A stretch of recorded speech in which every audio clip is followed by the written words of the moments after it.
Hi guys, welcome to the channel. Today is 21st of December and we are here to preview the match between Villareal and FC Barcelona, which happens to be the last game of the year. Let's get into it.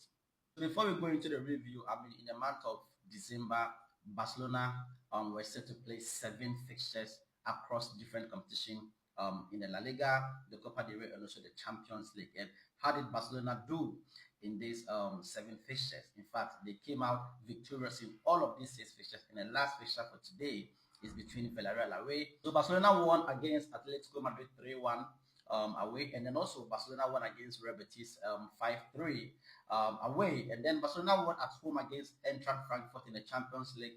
That was 2-1 victory, and then against Osasuna, we won 2-0 at home at the Spotify campaign, and then in the Copa del Rey, we played Guadalajara and we won 2-0 away. So today is the last fixture of the season, of the year.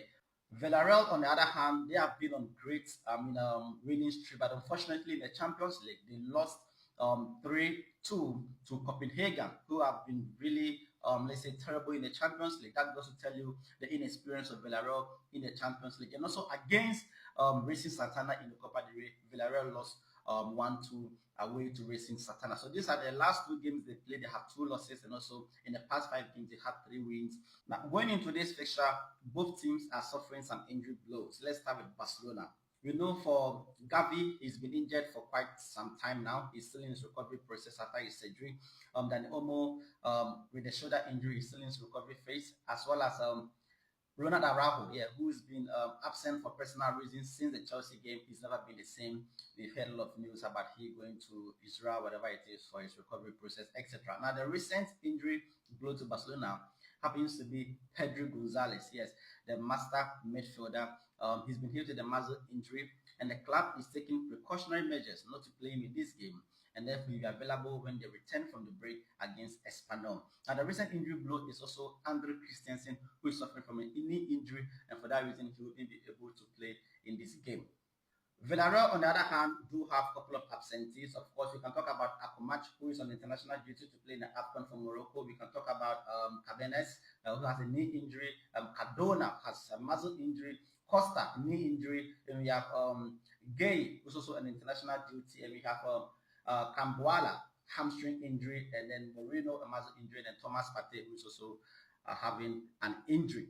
In the last 5 fixtures between these 2 clubs, it's been a bit dicey. We've seen a lot of goals in these fixtures. Now, the last time they met, the recent meeting, Villarreal scored Barcelona 3-2 at home at the Montjuic, of course, and then Barcelona went away to score Villarreal 5-1 at their home. And therefore, the next fixture was Villarreal had 5-3 win against Barcelona, also at the Montjuic. And then in 2003, of course, Barcelona won 4-3 against Villarreal. And then the last meeting, which was in 2003 again, Barcelona won 1-0 away at Villarreal. So this fixture has always seen goals. Prior to this match, this is how the La Liga table looks. You know that Barcelona and Villarreal are yet to play, although Villarreal do have, I think, 3 games to play. Today, they'll play 1, leaving them 2 games to play. Madrid have already played 18 games, and they are second on the table with 42 points. Barcelona is still at first with 43 points. Atletico Madrid are yet to play, of course. They are fourth with 34 points, and Villarreal, who have 3 games in hand, are third with 35 points. Playing away at Villarreal isn't going to be an easy game. And let's bear in mind that Real Madrid sits second with just 1 point behind us, and we need to win this game at all costs. Although we know that playing away at Villarreal isn't going to be an easy game, this season they've been in some great form when it comes to the La Liga campaign. Although they're not doing well in the Champions League, also the Copa del Rey, but the La Liga campaign, they are very well disciplined defensively. They've conceded just 13 goals this season in the campaign so far, and that should tell you how composed and how well defense they are. In fact, the attack, they're also really sharp. They scored 31 goals this season with the attack that they have. So Villarreal is not going to be an easy ground for Barcelona to win, but I expect Barcelona to get the job done any means possible, be it 1-0, 2-1, 3-1, 5-2, whatever the scoreline may be. We should win this game so that we can keep the lead on the table, and also the 4-point gap between us and Madrid going into the break, or the Christmas break for the Liga season. So guys, let me know your prediction for this game in the comment section, and I'll see you guys after the game. And as always, Visca Barca.